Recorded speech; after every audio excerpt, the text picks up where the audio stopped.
You're listening to Making a Mentor, the podcast that turns artists into mentors. We speak to everyday musicians, producers, promoters, and anyone working in the music industry. We get an honest picture of what it's actually like to build a career in music. So follow us and learn from the people who are where you want to be. In this episode, we talk to Rob Thorpe, the creator of a jazz and funk-inspired club event called Behind the Groove. Over the past 5 years, Behind the Groove has made its mark on the Warrington club scene before moving to Manchester this year. Join us in the studio with Rob as he takes us through how and why he created Behind the Groove. Sure, so my name's Rob Thorpe. I run Behind the Groove. There's a party, obviously, that started in Warrington. We just moved to Manchester recently. Party's been going now for about 5 years, and I also DJ on like separately, kind of not part of Behind the Groove, kind of as Bobby Thorpe as well. Okay. And that's kind of Behind the Groove's kind of more funk, disco, house, kind of more positive club music, and then I DJ by myself under Bobby, kind of more I'd say like more house stuff, more minimal, more electronic stuff. Yeah. Cool. Okay.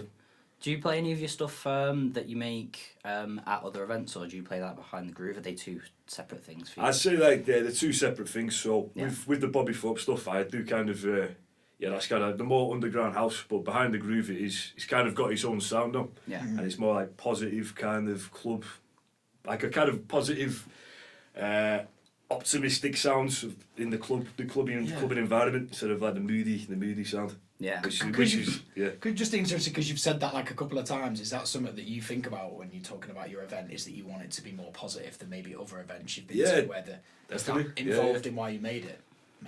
Well, I think Behind the Groove is kind of, it's like when I started Behind the Groove, there was kind of a lot of like house nights going on at the time, and they were a bit like moodier and a bit like I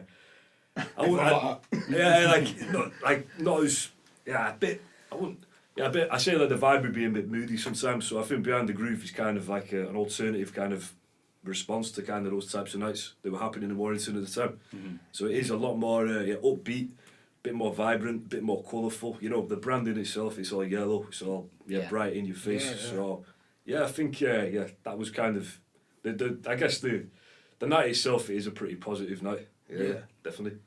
So just off you going off that kind of branding stuff, was that all stuff that you, like, did you have the idea and think, I'm going to make it more colourful, and then like I'm going to go in and make my branding like this, and like when you set that all up, can you talk maybe a little bit about that? That's been some do years you want me ago to now. go from, I can go from the start of it if you want. Yeah. I think that'd be super interesting. How it started Behind the Groove. Yeah, cool. So at the time, I was living in Amsterdam at the time, when I was 21 to 23, and then my job, basically my contract finished in Amsterdam, so I had to move back to Warrington basically. Right. But at the time in Amsterdam, I was buying a lot of records. I was getting into DJing over there. I was working in a record shop and stuff, and then basically I moved back to Warrington, and I had a shit ton of records and I wanted to play out in a club.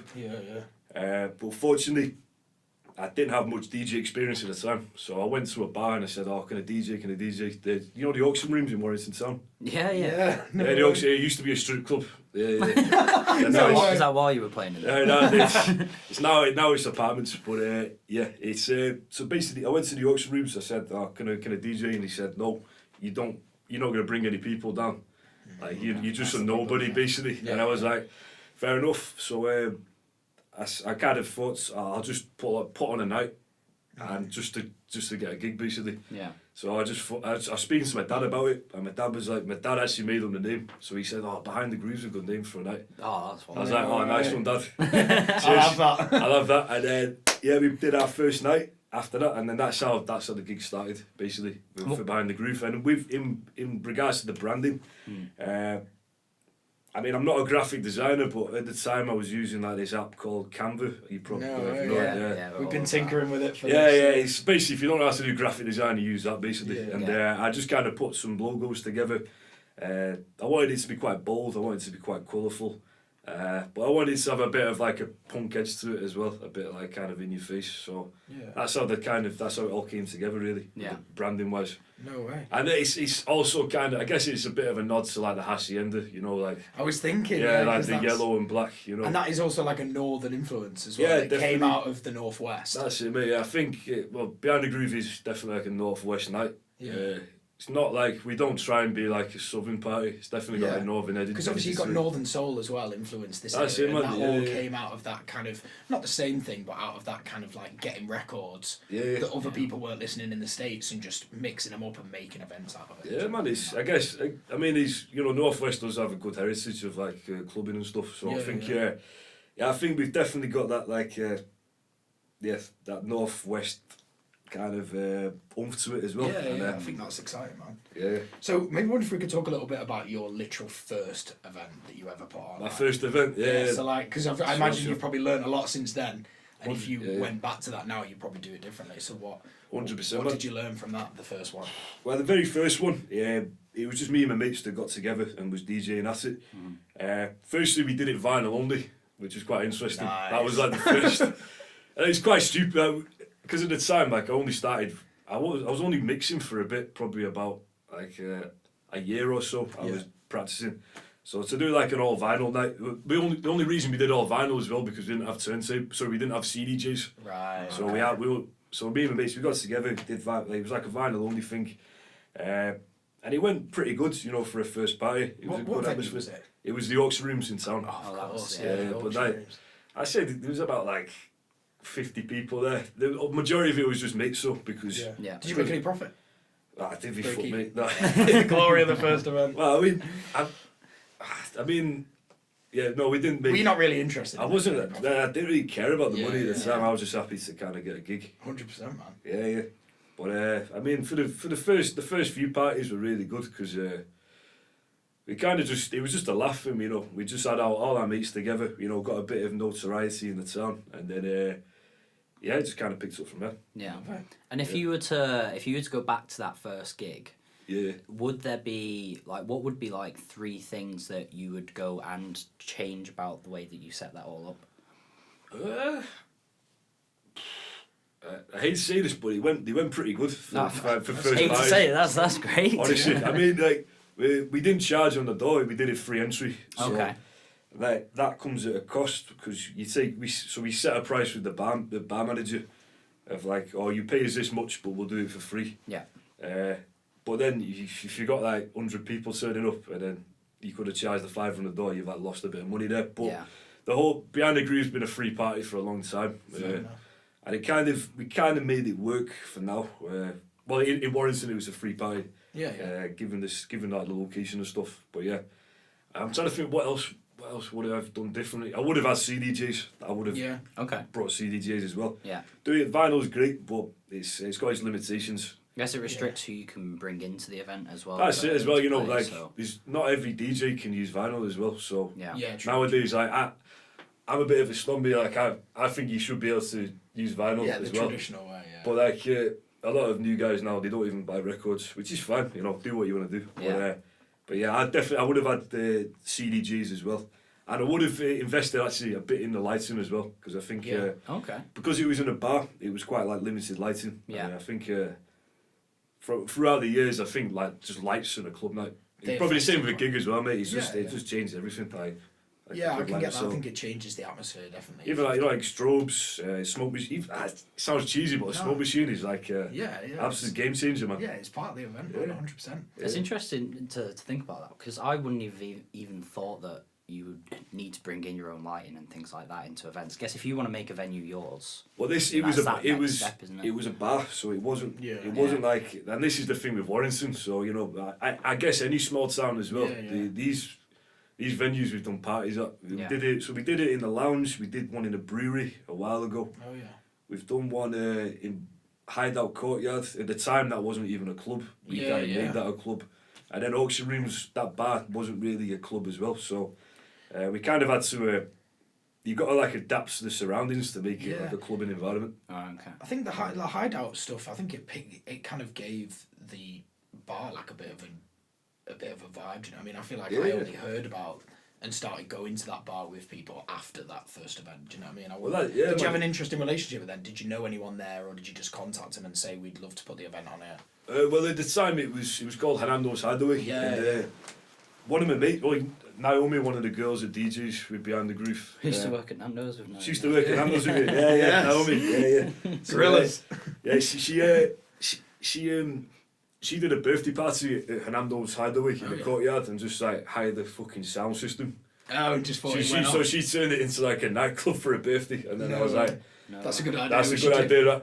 Yeah, and then now Behind the Groove was going for like 2 years, and I was like, let's do something in the summer in this courtyard, and it kind of went from there. The guy at the time, Steve Cena, he was running the courtyard, and this is quite funny actually. So, the courtyard was just empty. It was a bit of a dump, to be honest. You won't mind me saying that, Steve, but it was a shithole. And we organised the first Behind the Groove there, and then but whilst in the preparation to that, Steve actually invested into converting the courtyard, so like kind of putting seats outside, like a wooden terrace and stuff like that. So it was he made it like, but he literally on the day of the party, he still had construction workers outside, literally like finishing all off. So yeah, that was a bit of a last minute job, but I had a good relationship with him. I still do, to be honest. James Glover, he runs it now. It's Hideout, but it's Hideout. Fair enough. Yeah. So I'm wondering if we can talk a little bit about your marketing, because like you've had to put those events on, like. You went to uni and did that, didn't you? Like, do you think that's involved in how you've been able to get the skills to do it, or have you outsourced it, or what's been like your main tactic for like promoting and marketing the actual event? Yeah, so I mean, I did study marketing at uni in Liverpool, and I also did like a lot of promotion for club nights as well in Liverpool when I was living over there. So I had like a bit of experience, and I understand how social media works, you know. I guess any millennial kind of does now, don't they? But anyone, I grew up in MySpace, I grew up with Bebo, all that shit, you know. Even like, I've seen it grow to where it is now. So I've got like quite a good understanding of how like social media marketing works. What can you say about it? Because I think like we want to make this podcast as much about that exactly, that the kind of nowadays the digital generation, you've got a really accessible time to be an artist or to put an event on, because you've got those free skills like social media to be able to like promote your event. But if someone doesn't know where to start, like what's some things that you've picked up on that you think are like good things to do with social media if you're promoting something? I mean, you've just got to make, I guess, your brand or your whatever it is. It's just got, I think your output has to be professional and to high quality. That's what I always think. I mean, you've got to have like a personality as well. Like I think with Behind the Groove, I make sure it's like quite tongue in cheek, quite funny. Not too serious, and it's got like its own image as well. So I mean, I sound like a fucking businessman here. No, it's interesting. I guess it's. If I was someone starting out now with a club night and I wanted to get my marketing right, I would just make sure I was on Instagram and I was doing everything professional. Look like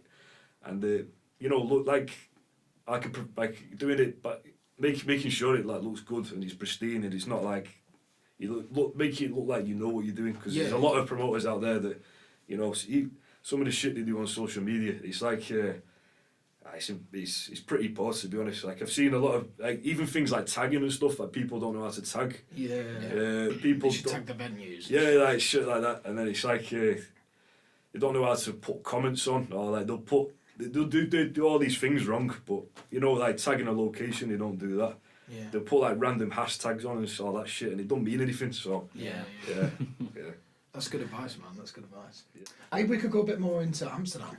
We could do actually. Yeah, so you mentioned that you moved over to Amsterdam. What encouraged you to move over there? And obviously that's where you started your journey in mixing as well. So do you want to talk about how you got into that? So basically after uni, I couldn't find a job. So I looked online and I found an internship working for a tech startup in Amsterdam. Okay. So it was pretty crazy actually. Like. It sounds it. Yeah, it was fucking mad. Like, that's a big decision. Yeah, so I was 21 and I said to my mum, I found this job, I'm going to go to Amsterdam, blah, blah, blah. And she was like, whatever, like... Get out of there. She was just like, you're not going to... you come back in a week or something. And then... so I went to Amsterdam. I started my job. I was staying in hostels for like a week and stuff. And then, fortunately, on the last day, I was planning staying in a hostel, I secured like an apartment.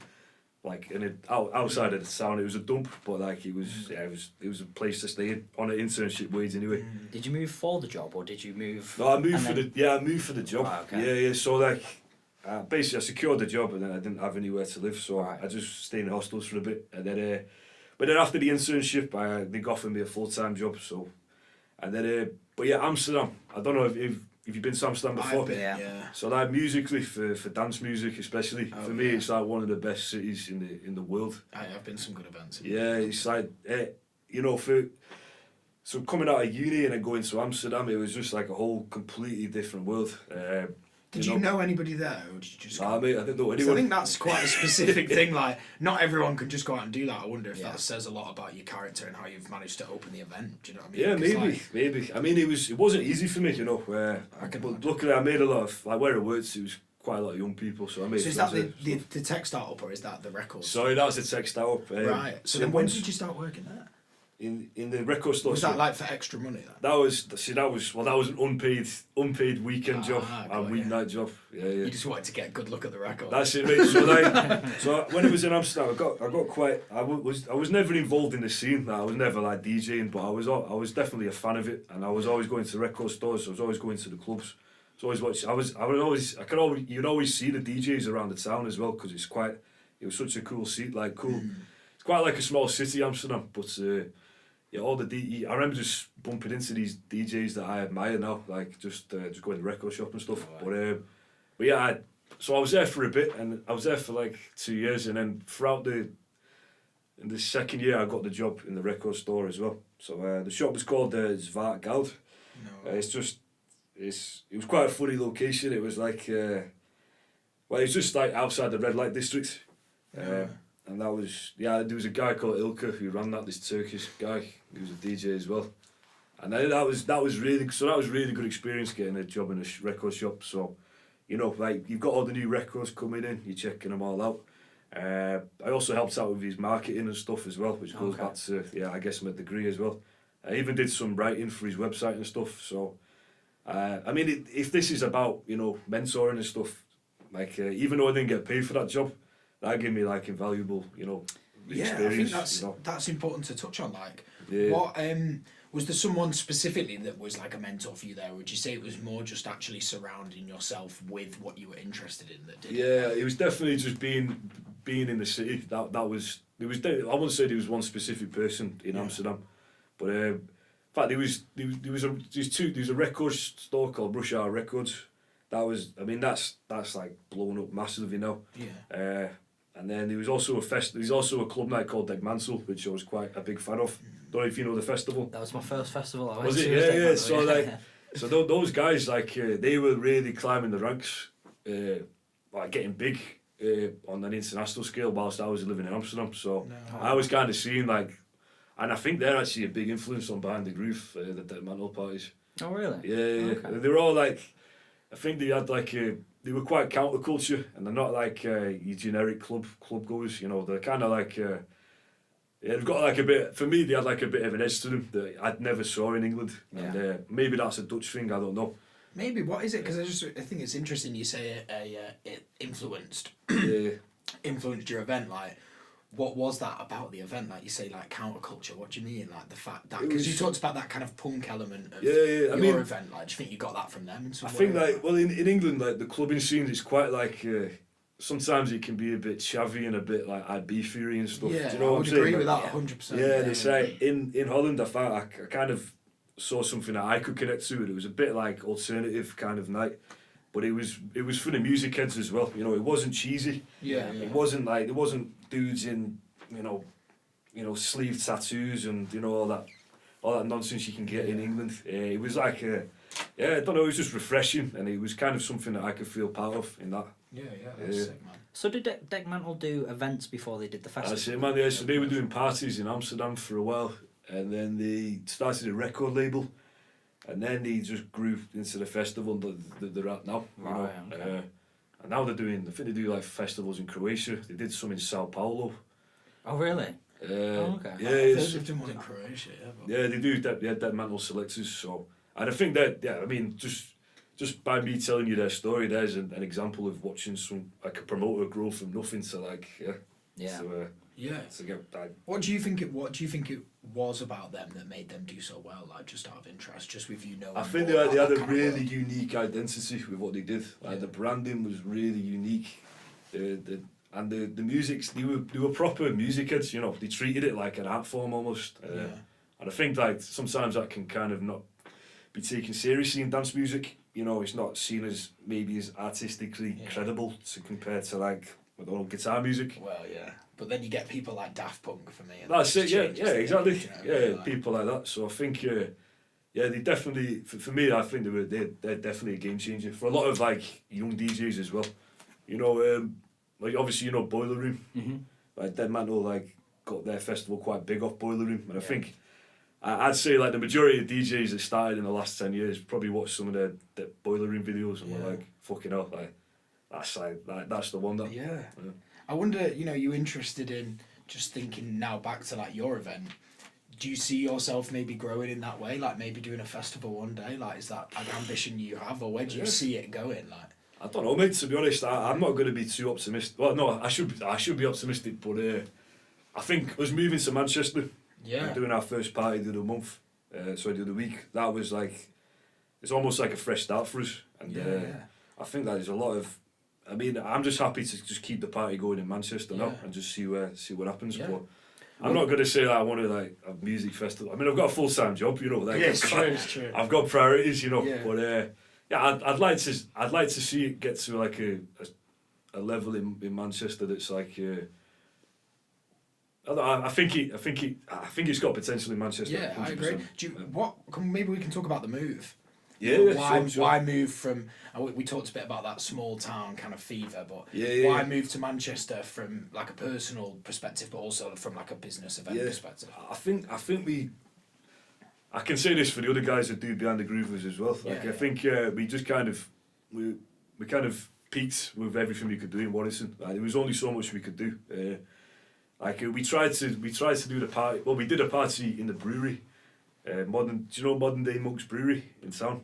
I don't. Yeah. No, I don't think so. It's a new brewery. It's opened, and they've got like a bar in there as well. So we put on a party in there a while ago, but it's quite noisy. So like you can imagine. it's quite noisy, and it was near houses and stuff. So I just kind of thought but I kind of thought that maybe I should just kind of focus on going out. Basically, venue wise, Warrington wasn't giving me enough to deal with at the time. So I kind of thought I'd try it with the brewery, but I kind of deep down I thought it's not going to work long term. So you know, go to Manchester and aim for Manchester instead. And you've built that brand in Warrington. What was that like then moving into an entirely new place and having to basically re-establish yourself in a new city? It's funny you say that because people kind of, there's a few people in Manchester that do know about the party. You know, like a few guys, I was in the record shop the other day speaking to some of the guys there, and they were saying, I've heard the Behind the Groove. We've had some DJs from Manchester play our party in Warrington as well. So we've had a guy called Il Bosco, and then another guy called Randy Brunson. He played Lizard Inc. party as well in Warrington. But I think this is pretty cool, right? So being from Warrington, I think we've got a bit of kudos in a city like Manchester. Yeah. We're not from London, you know. We're quite local, to be honest. So and I think for me, I'm using that to my advantage. You know, it's a local party still in Manchester. Yeah. That's interesting. So, you know, you talked about it being like a free party in Warrington. Yeah. Do you charge now that it's in Manchester? Yes. Now we charge on the door for the last one. Yeah. So I wonder if you could talk about how that changed the dynamic, like how that affected it as kind of like a thing to run, like what were the challenges and stuff? I'll be honest, we got pretty lucky because it was our first party in Manchester. Like, obviously, no one was expecting it to be free. So yeah, that makes sense. So in Warrington, people kind of expect it to be free. But because it's the first one in Manchester, I'll be honest, it was probably about 80% people from Manchester. 20% of the crowd were from Warrington. So yeah. So a lot of people just got in there. There were a lot of people. It was their first night in Manchester. Yeah. For Behind the Groove. So I think and they only charged the £5 for the ticket as well. You know. Yeah, it's pretty reasonable. That's like a. But how did it change, like you, like having an event? Like, do you have more stuff to? Did you spend more money on other things because you had that profit? Well, or were you able to pay people? Yeah, I mean because it was our first night, we invested a bit in stuff. So Yeah. like, we bought like a fucking light, like a really cool light, the Behind the Groove logo one. I see what you mean. that? Yeah, we saw it. Yeah, I've seen it on your Yeah. Instagram. It's on your Instagram. I can't We want believe. one for making a man. Yeah, honestly, mate. Got a tab open up there on the neon brought- signs, man. If you need the supplies, let us know. But like, but I mean that cost that. Luckily, one of my friends has one as well, so we just got a new logo to put into it. Oh, like so it's Yeah. already had the light. Yeah, Oh, but sick. I think that's like 250 quid, something like that. Yeah. That's a lot of money. It's good. Yeah, it's good though. But like, Well, it's but good. it's Everyone mad. relates it to your Mate, brand as well. it changed the night. I've never. It sounds ridiculous, but having a light with your logo on, like it was a fucking game changer. It sounds, honestly. Well, also as well for social media, like people might take a picture with it. Well, and then that's free promotion. Yeah, right? everyone was like on after the party, like people tagging you stories, and they're not. No one was taking pictures of DJs. Like no one gives a shit. They were just taking a picture with a light. Yeah, This is well, interesting. Like, Yeah, well, that's it. That's where they are. Do you know what I mean? That's it, It's yeah, interesting, yeah. that. You see a lot of venues that do that take advantage of that, don't they? They'll have a little space somewhere where it's Yeah, that's specifically like a nice pretty place with Yeah, a yeah. sign up and a place where you like a That's- bench or something. people like I think. If you're talking about bad business wise, like no one cares who's playing at the parties anyway. To be honest, like I don't put my name on the flyers. I've done it like a few times, but people just care about going to the party. So investing. So going back to your question, sorry. So No, that's fine. investing into the light. That was really important. Yeah.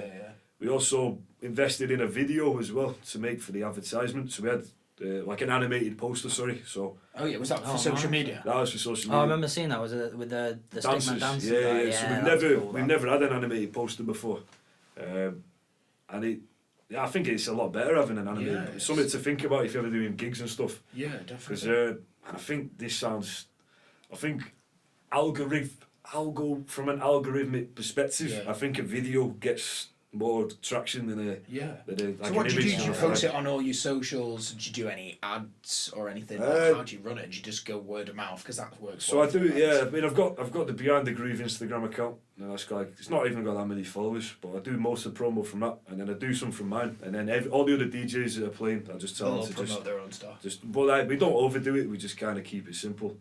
But we do like we did. I spent like £20 on Instagram ads as well for Oh, the yeah. last party. That's a good thing to do. Yeah, I mean, if you target the audience, you've got like age 18 to 30 Well, students. students, and then this is a little insider trick. So target audience interest. Put music festivals. Festivals, okay. Yeah, for a club night. Yeah, that's interesting Yeah. because they're the people who tend to do that. Think about your festival crowd, man. Yeah, a lot They're of them just- go to events. They'll go to gigs, but they'll go raving as well. So. Yeah. Like I always choose the music festival crowd, and then age 18 to 30. Yeah. How did you learn how to adapt that marketing model as well? So you're talking about with tags and how with like Facebook and Instagram ads. I don't use Facebook anymore. That's, You don't use that's- Facebook. Facebook's dead. So you can become so hyper focused on finding. So you're now no longer having to push an ad out to anyone, and only 1% of people are doing that. You can now pick specifically who you're going for with ads and with adding tags. Yeah. How did you get someone in who already knew how to run Facebook marketing, or have you kind of just? Oh mate, I just do it all myself. Do it All yourself? myself. Yeah. Yeah, as I said, I'm quite interested. I'm not interested in it, but I understand how it works. I'm a bit sick of social media now. I'm getting a bit older, to be honest. But it's Yeah. tough. I think, but I understand how the game works, with it. So I think that's good because I think a lot of people would agree with you, particularly people that are like more towards 25 to 30 of our like listening area. A lot of them want the benefits of promoting their thing on social media, but they don't want to be on it all the time. yeah, So I think any kind of knowledge of how you can go on, I mean, we're even thinking about this, how we can go on, promote what we want to do in an effective way, but not kind of be on it on all the time, kind of. that's it, man. You don't you just piss people off as well if you're on it all the time. Yeah, you don't want to. I see promoters like they'll post like every 2 days, like And it's the same event. buy my that you're ticket, posting buy over and my over. ticket, and then Yeah. it's like, mate, you're just gonna lose followers if you do that. Like what I do on if I ever go on Instagram and I see someone posting all the time, even if it's like one of your mates or something and they're just posting shit all the time, I just unfollow. Yeah. Or no, sorry, not unfollow. I mute them. Yeah, mute. I mute them, so I could have like 500 followers, but imagine if everyone just muted you, so knows that your audience is not even like listening to you. Yeah, that's something. And maybe that's something, you know. That's something. If you're giving advice, you know. Yeah, how to not overdo. Your Don't followers. piss off your fans, basically. What would you say then, in your opinion, is a good for specifically an event? Like, say you were going to put another event on in Manchester, like how much would you say is too much to post? Right, so let me get my phone out, right? Oh, see how many you've done. Yeah, so for the last Behind the Groove party, the one in Manchester, from the Behind the Groove account, I did one. So I did 2 posts, two like Instagram posts, and then I put like a few stories up. But like on the stories, so I put like I put like that image. And then I put a picture of the venue as well, because it's a new venue, and then there's the video as well. That's good. That. I love it. So how did you get that made? This one of my mates, this girl Fern Baxter, she does all the artwork for us, and I had like an idea and I sent it to her and I said, can you try and make something like that? So yeah. No, it's only 2 posts. That's only 2 posts, and then. And it sold out, right? We sold out, yeah. But I put like a few things on the story, but like I didn't. I just don't overdo it. Yeah, and I put. Obviously, it was on Skiddle as well. It was on Resident Advisor. But yeah, I think it's like anything, you know. If you put too much, if you overdo it, you don't want people to think that it's going to be empty, right? Yeah, you don't look. You look desperate, you know. It's like that's what. Yeah, sorry, that's it's what. It's like really. You know, if you fancy a girl, you don't just DM a load. You just play it cool, you know. Yeah. It's like with promotion, I think, you know, play it cool. Yeah. I think it almost fits quite well with the style of the brand that you've got as well. You reckon? Like, like in the way that you're talking about it, and the way that you're talking about just it being a much more chilled out sort of positive area to go, not being bombarded constantly with, oh my god, please come to this game. I get bombarded by information like all day. If you're 9 to 5, you do, don't you? Yeah. So like for me, a party is like an escape from all that shit. So if you're like for me, it's like the escapism, like the party. You know, if it's got the music, you've got the smoke machines, you got people having a good time. You know, you don't want to be marketed to almost. Yeah. That makes a lot of sense. Yeah. It's like from that perspective, I kind of just do it right, and I know from the bottom of my heart the party will be good anyway. So if you don't want to come, it's fine, but it will be good. So it has been for the past 5 years. So it's interesting that like I always find that all the events that I get invited to are always usually through Facebook, and the majority of the time, I hate to say it, but if an event comes in through my notification because one of my mates has sent it, I probably won't click on it or anything like that. But you mentioned that you don't use Facebook and you actually use Instagram. So we still do like we set up Facebook events, but we don't advertise. Right, so you don't. We're not going to invite like on those to be your main. So this is interesting. So when we did the Behind the Groove back in Hideout in the courtyards, this was the first year we did it. Luke Fender, your guy, he helps us with promotion, and he was like, watch this, I'm going to invite like fucking like 1,000 people or something. You know what, mate? They turn up when he does. It works, but that was just before like Instagram got to like where it's at now. I think, and then, God bless his soul, he's still he can't like do it. He can't do that anymore. It don't work. Yeah. At the time it works, but now it doesn't work. So things are different now. I think media's got. This is what I think we want to talk about on the podcast as well. Is that media's got a lot faster now. That's it, man. It's quicker. Look at TikTok, which is by far now the biggest platform. People haven't even got time to watch a minute video. Is like crazy. Back in the day, it was like half an hour YouTube videos is what I would watch. Yeah. And nowadays, I feel my attention slipping if I'm not grabbed straight away. And I think that's just the nature of like the way it's all changing. Yeah, I mean, there's also another thing as well you need to think about, which is something I was speaking to someone about. When you invite someone to a Facebook event, they get that instantly, don't they? That notification. Yeah. So if you invite someone to a Facebook event at 7:30 a.m. in the morning, they're going to wake up, look at the phone and be like, fuck off, and just put it down. Yeah. True. And then it gets pushed by all the, by the way, it's somebody's birthday today. Yeah, and then exactly. this happened, and then by 9 yeah. o'clock it's So it's I gone. think, that timing is quite crucial as well. It's interesting with promotion. I was listening on another music podcast that I listened to about this, right? I wonder what you both think about it. This idea that what promoters sometimes do, particularly in like the high-end stuff, is what they'll do is if they're not selling a lot for an event, they'll say, we're just about to sell out, and do like a social media campaign where they say last kind of 20, 30 tickets. And that works better than if you're honest and kind of say, look, we're not selling very well. If you don't want to see this artist, get your tickets. What do you think about that? Because that's kind of like deceptive marketing, right? What, do you think that works? I think it's creating scarcity, to be honest, which is a massive contribution to why people come in and buy certain things. When Fender put that out, last few tickets left. That was legitimate as well, like, honestly. Honestly, well. But I get what you mean. If you turned up to a band that was like, oh yeah, we've almost sold out, and then there's like 15 people in the crowd, to be honest, you're probably not going to remember or care by the time you Well, what does that mean long term, you know? Yeah. Imagine you just be like, that next gig you afterwards. know, I'm not going to go to your next gig. Like, Yeah. You'll piss them off, aren't you? Yeah, that's true. Yeah, But, it's true.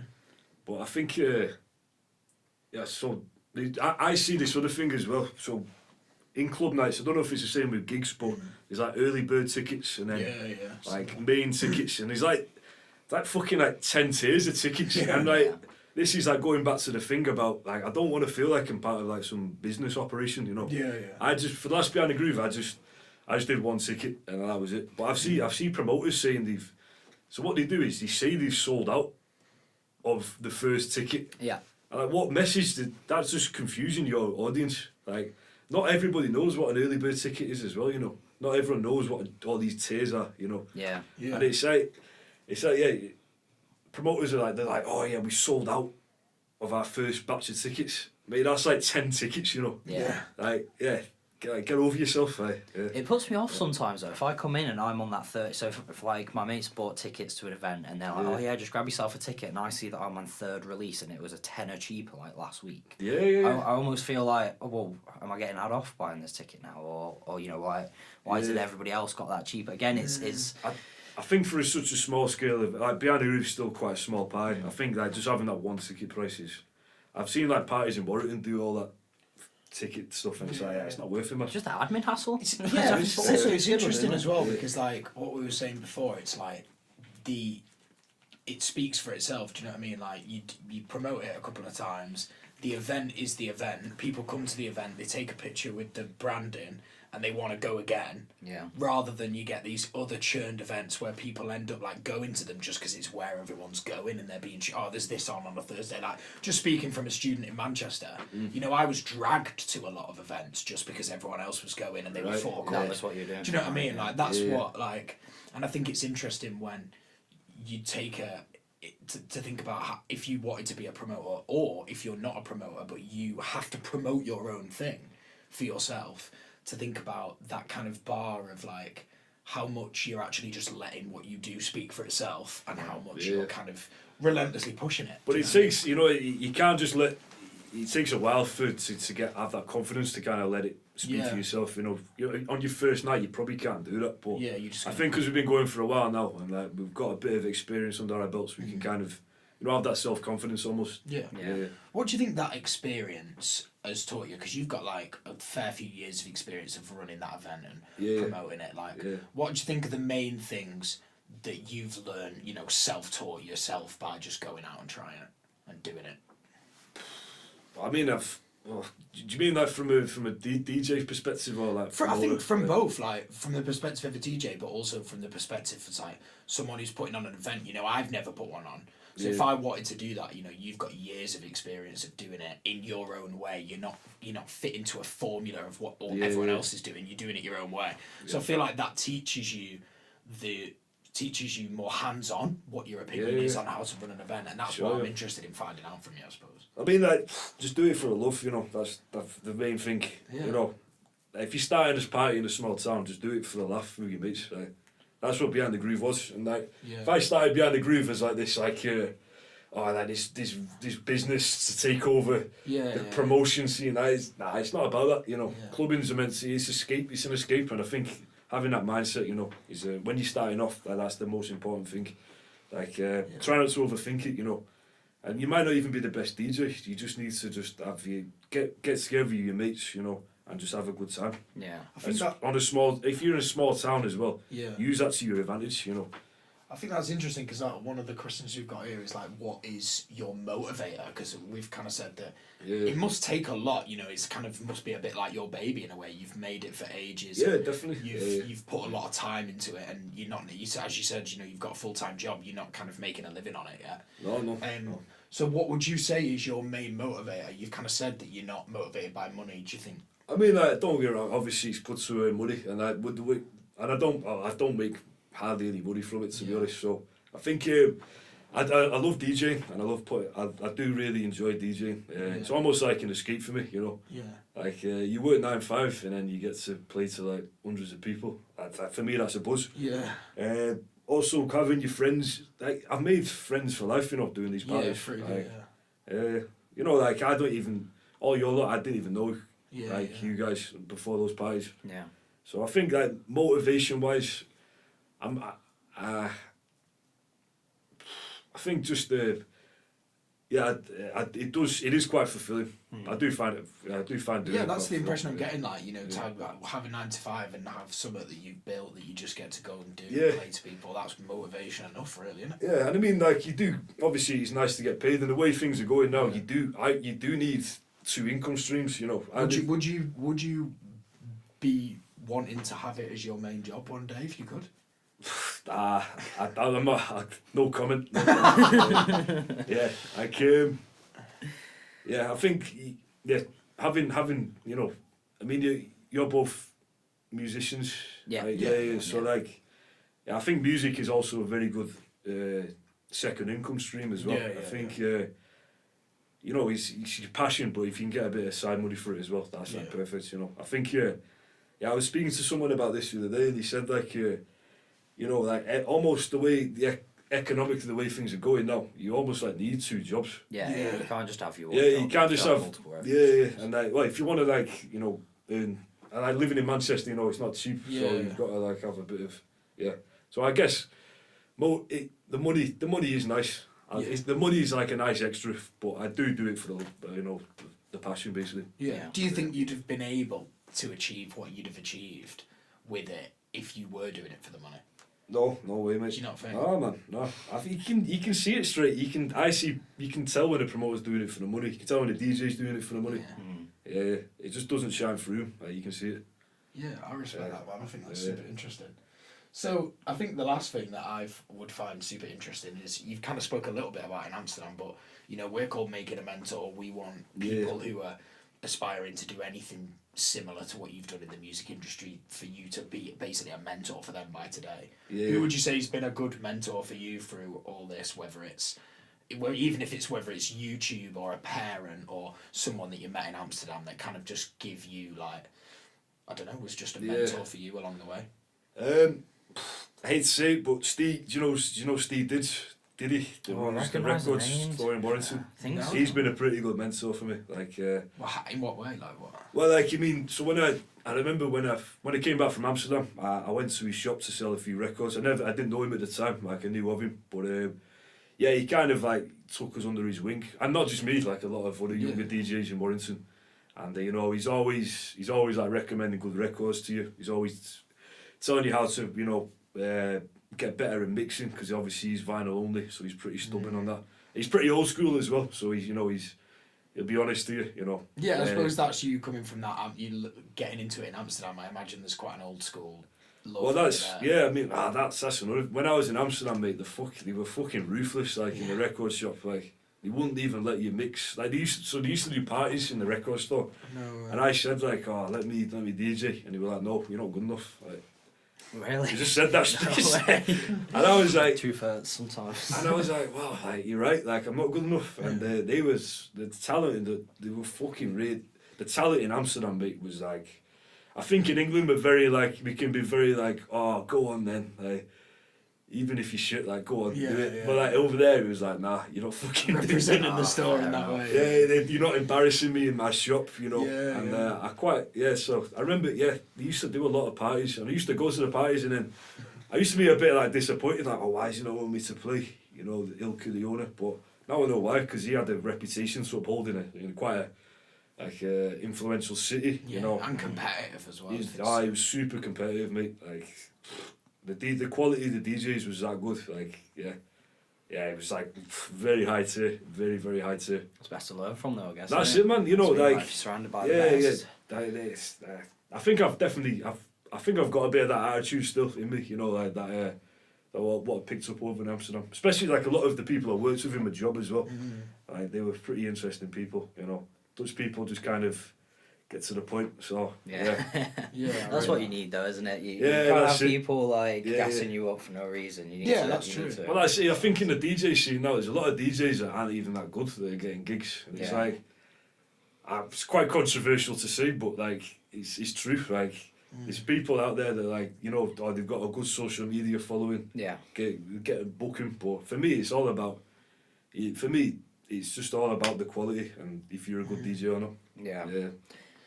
I wonder whether we could just go a little bit, because we are coming to the end, aren't we, really? But it'd be really cool to talk a little bit about maybe people who have a musical background or a kind of selector background that want to get into mixing, because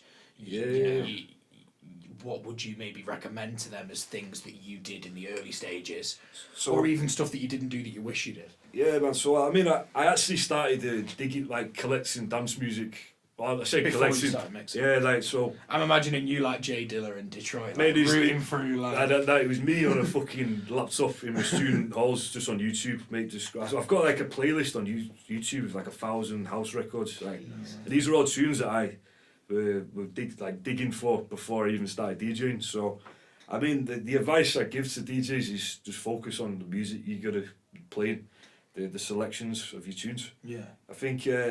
So obviously a lot of people think DJing, if you're a guitarist, you probably think it's all about the mixing, you know, the technical side of it. But it's all about the selection, mate, you know. I'm interested in, because I don't know a lot about it. I'm interested in it from like a music perspective. I'm a bit of a producer, so I like the kind of idea of you're kind of mixing these two tunes and you're kind of lining up like the BPM and trying to have like a consistent thing. I think that's so interesting.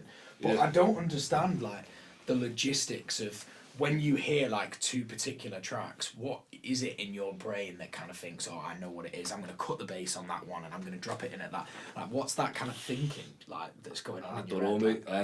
It's a weird one. I guess it's. Is it like the vibe? It's the vibe, yeah. It's the vibe. I mean, I don't know how you could fucking technically say it, but it's just like I guess energy in it. You know, if you're in a band and you're playing a gig, you know, you can read the room just by. Yeah.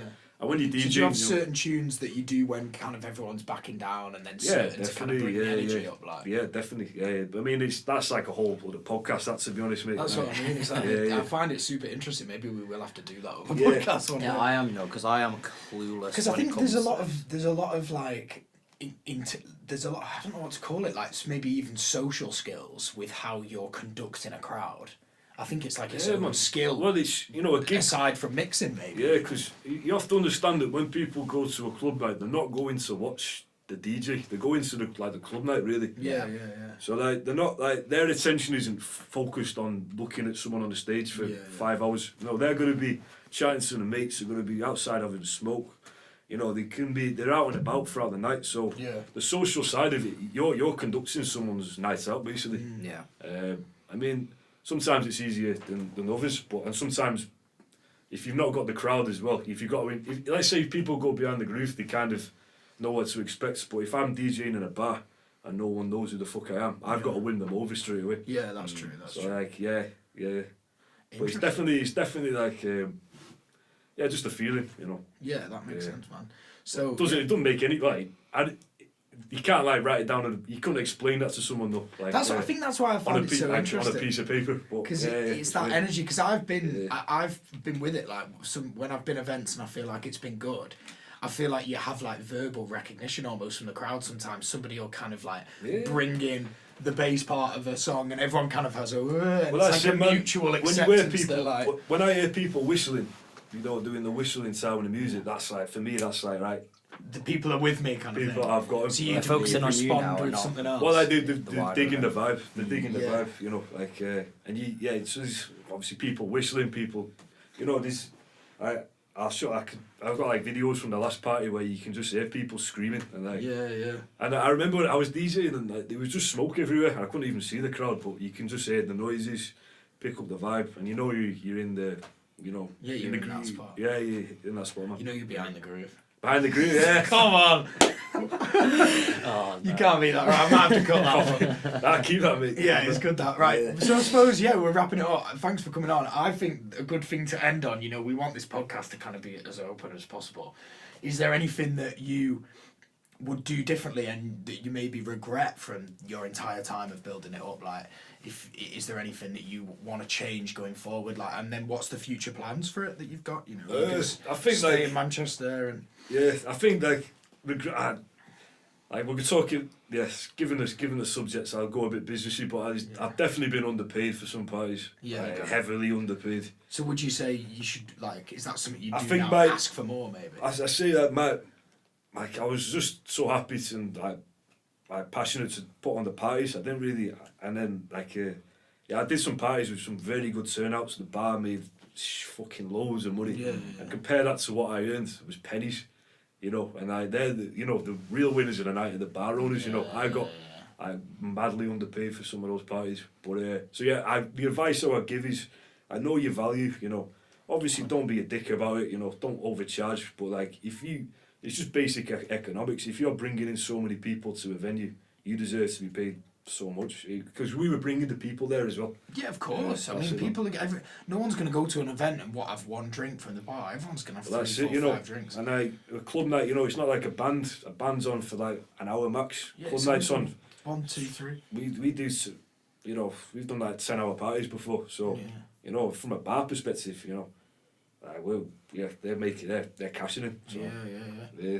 But sorry, what was the other question as well? So I suppose Was behind the groove, the future. Yeah. What's the plans for the future? Like, So, when's your next event? Just Manchester, mate, basically. So we've now secured a residency at Yes in the basement. Great. So they liked the last party, said it was good. So yeah, every 2 months in the basement. So next one's going to be 2nd of July, and then we're playing the White Hotel as well as behind the groove. Me and Ryan Wilkinson. Nice. Yeah. That's on the 29th of April.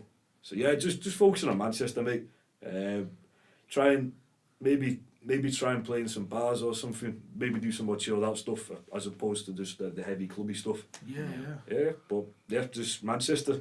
That's the focus now, mate. Yeah, I like it. 29th of April, yeah. Yeah. Well, thank you for coming on, man. It's been great Yeah. to chat to you again, and thanks for sharing all your knowledge about this stuff. It's going to be really helpful to other people, but also for us. It's been great to chat. Nice one. Yeah, Thanks, thanks guys. very much. So.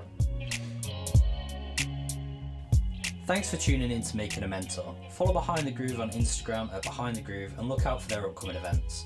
And if you want to come on and talk to us, DM us on social media or email us at contact@makingamentor.co.uk.